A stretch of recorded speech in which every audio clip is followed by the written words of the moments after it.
Politik perut di ruang kelas. Di ruang kelas yang dindingnya penuh slogan kebangsaan, anak-anak menerima sepiring nasi dengan kepala tertunduk.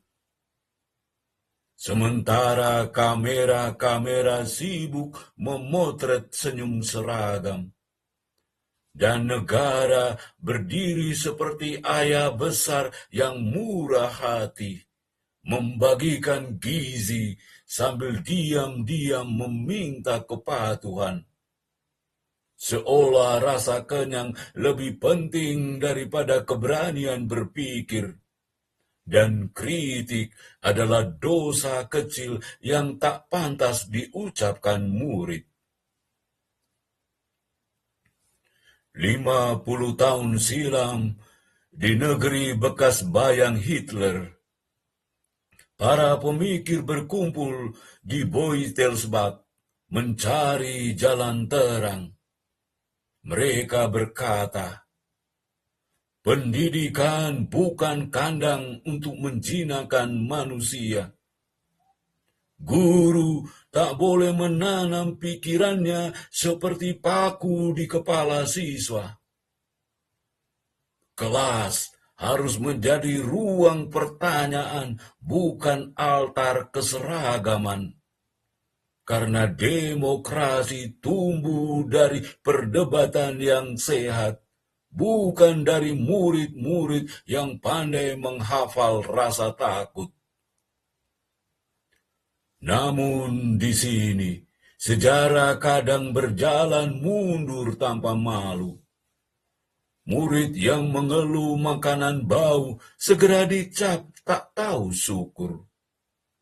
Ia diperlakukan seperti anak durhaka kepada negara pemberi makan. Padahal kritik adalah vitamin bagi republik yang sehat. Dan rasa terima kasih tidak boleh membunuh kebebasan berbicara. Tetapi media sosial menjelma menjadi pengadilan paling gaduh yang menghukum nalar dengan emoji dan amarah massal. Betapa satir zaman ini terasa begitu menggelikan sekaligus pahit. Perut kenyang dipuji sebagai keberhasilan pembangunan nasional. Sementara otak kosong yang lapar dianggap ancaman stabilitas. Guru-guru diajari berhitung administrasi lebih tekun daripada nurani. Dan ruang kelas perlahan berubah menjadi pabrik kepatuhan, tempat murid belajar cara diam yang sopan di depan kekuasaan. Bukan cara bertanya mengapa langit demokrasi mulai redup. Guru pun berdiri gamang di antara papan tulis dan ketakutan.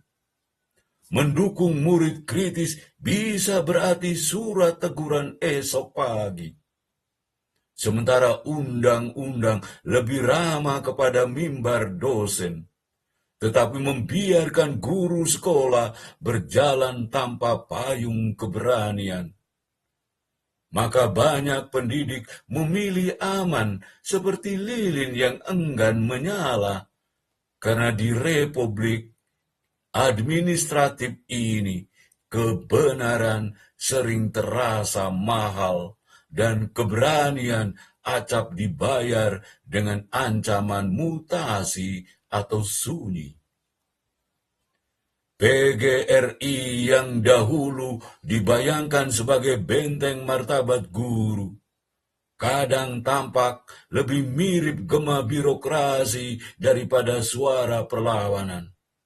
Padahal guru membutuhkan rumah yang melindungi kebebasan berpikir, seperti dokter dijaga sumpah profesi dan pengacara dijaga etikanya.